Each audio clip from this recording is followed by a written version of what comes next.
homies, the muscles that will change your life forever if you know about them. Guess what? Did you guess it? No. Okay, great. So, because I'm about to tell you, and it is your breathing muscles. So your external intercostals and your diaphragm. And so why does this matter? Now, yes, they're life changing in the fact that if you stop breathing and stop using them, you will die. But you can't commit suicide by making yourself not be able to breathe. Someone else has to do it to you, or you drown, or you do something else that's terrible and horrible and a way to die. But that's not the only reason why they're important. They're important because the way that you breathe, the regulation of your breathing, helps stimulate either fight or flight. It also helps with now not just your diaphragm and your external intercostals, but obviously all the core muscles surrounding your abdominals, all three of the external intercostals, even your lower back, your back muscles, all the muscles that would make up your core can also help with bracing and keeping everything tight for whenever you're doing heavy lifts in squat, bench, deadlift, any of the conventional lifts. But I'll go over that in another video on Wednesday. I just want to talk about the anatomy and the physiology behind breathing and respiration. First, starting with the muscles. So, like I said earlier, the diaphragm. So, if you've taken an anatomy and physiology class, you know that the diaphragm is kind of like the key breathing muscle. It is the thing that, it lets you breathe. So, if you don't know how the lung, but if it's been a while, let me refresh your memory with how your lungs work. Basically, in very simple terms, so first we'll start with exhalation. So whenever your lungs are full, right, everything is pulled out. But whenever you are breathing out,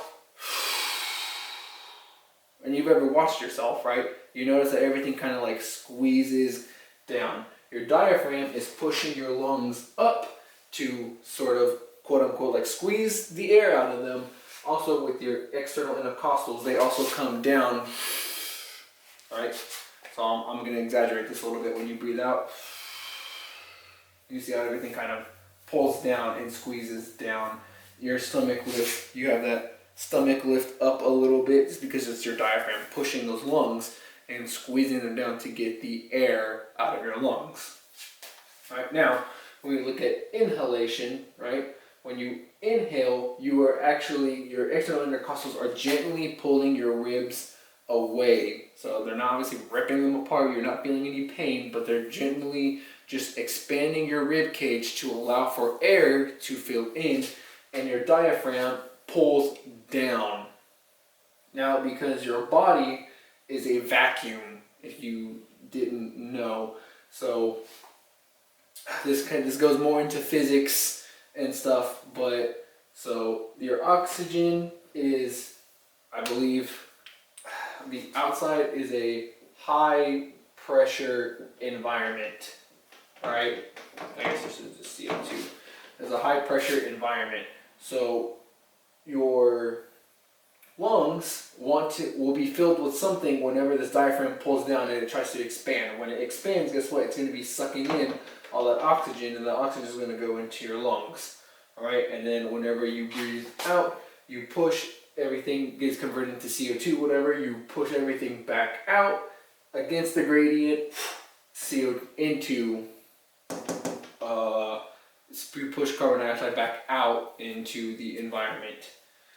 So, now, that's just the very, very basics of just respiratory breathing as far as in like a physiology standpoint with these muscles. Now, much like any other exercise or any other thing with your muscles, you can have what you would call them imbalances, or you can even realize that you're breathing incorrectly, and that sounds a little bit weird, but think of it in the same vein that is, you've probably seen people when they do their deadlift actually kind of looks more like a squat.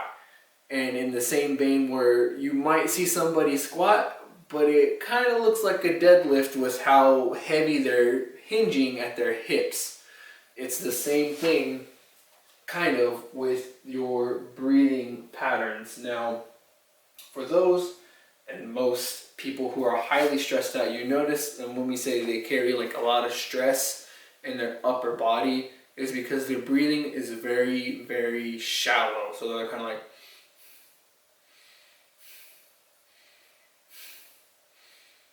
and you see that their chest rises and falls a lot more than somebody who would be a little bit more calmer and they're just breathing in regularly. And you see that obviously whether you're stressed out or whenever you watch somebody sleeping. When they're sleeping, everything is typically just like chill. They're breathing in nice and deep, exhaling out nice and deep. But then those, when they're waking up, they're kind of like they're carrying everything here, and they're breathing and keeping everything tight here in their rhomboids, in their shoulder muscles, in their traps, and even in their pecs. And even with poor posture, same thing. You're compressing your lungs, right? You're not really allowing them to have much room to expand whenever you're breathing. So this is kind of like, that's kind of all you get before it kind of gets uncomfortable. But then if you open up, have better posture, you can breathe in a little bit more deeply, really expand the lungs, and breathe out without so much like pain. If that makes sense. Now, we'll go ahead and talk about kind of the fight or flight and like how breathing affects that. Now, when it comes to breathing and how breathing affects our fight or flight and rest and digest, so our sympathetic versus parasympathetic responses in daily life, we'll see that like a couple things will end up happening. Is that in fight or flight, obviously you're going to have rapid, heavy breathing. You've all seen it. You kind of start to like, and that could be from like a heavy workout. It could be from something that maybe like kind of scared you. If you have like high anxiety, you kind of like start to freak out and have and you hyperventilate, anxiety attack, things of that nature. Asthma, well, I don't think asthma attack might do the same thing. I'm not very well versed in an asthma attack, but or in asthma in general, but or anything that kind of like stresses you out. You typically have this very shallow, very like rapid breathing. And what that does is that because it increases the amount of CO2 in your blood, because you're not getting it all out, you're just breathing in very shallow and also exhaling real shallowly. You're increasing the CO2 in your blood, you're increasing the acidity in your bloodstream, which, like, again, over time, the effect of stress in general, fight or flight, is good in doses. It promotes adaptation, right? So even if you've just done like a super hard running workout for 30 minutes, so say you like ran for 30 minutes and you've never really kind of done any kind of training before, but then the next time, if you just decide to run or jog 30 minutes, you're going to realize, oh hey, and you gave yourself proper time to rest, to recover, whatever. The next time you come back to that 30 minutes of running, you're going to, obviously you realize it's how training works, how adaptation works, that, oh hey, this isn't as hard as it was the week before. I can go a little bit farther now, and so you do.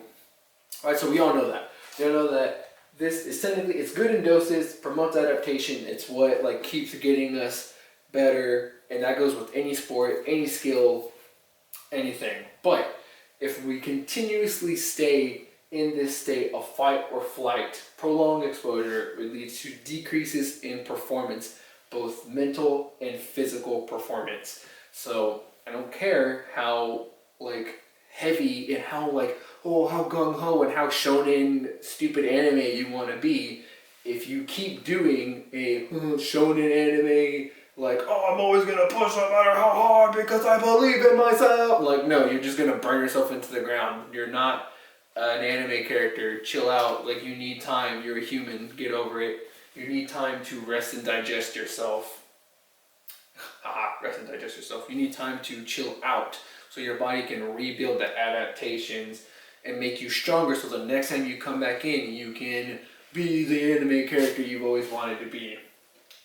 It also decreases your sleep quality. because if you continuously have that CO2 and that cortisol pumping through your body, you're not going to be able to sleep very well. Cortisol is what keeps you awake. This is like fight or flight is what keeps you kind of like wired, and it's there for a reason, right? It kept us alive for millions and millions of years, and it's like it helped us for sure. I'm not saying that it's a bad thing again, right? It's good in doses, but it's not very good if we're constantly trying to live in that state. For example, in Japan, they even have a name for this. You're literally overworking yourself to death from stress, always working, not eating, doing things like that, and it's called karoshi, right? So, and it applies to you, whether that term may not, but the whole idea of being overstressed, overworked applies to whether you are working out too hard, whether your boss is always chewing you up every single day and you're not giving yourself any time because you're just so stressed out about it. It's the same thing with any kind of stressor in your life. Maybe your mom or your parents are just too overbearing in your life, or maybe you're stressing yourself out too much at work and at school. Sorry, I meant school, because you're trying to get the A, you're trying to get into this school or whatever for the future. If you continuously put yourself in this state, right, you're always going to be like, always heavily breathing, always having poor posture, things like that is going to end up very terribly. You're not going to have a good time, okay? So we need to try and find a way to get over more into this rest and digest side, our parasympathetic side, with more conscious, slow rhythmic breathing, belly breathing. It'll help decrease your heart rate. It'll actually get oxygen to the muscles, to the organs that need it. You're not going to be sitting there saturating yourself with carbon dioxide. You'll be able to put things more into perspective, and this is the part that helps adaptation. This stimulates adaptation. Fight or flight, stress in general stimulates adaptation. Rest and digest helps develop, helps strengthen yourself for that adaptation. Now, breathing in general can really help you go from having this heavy fight or flight thing and blend yourself more into this rest and digest, which I'll be going over in Wednesday's video.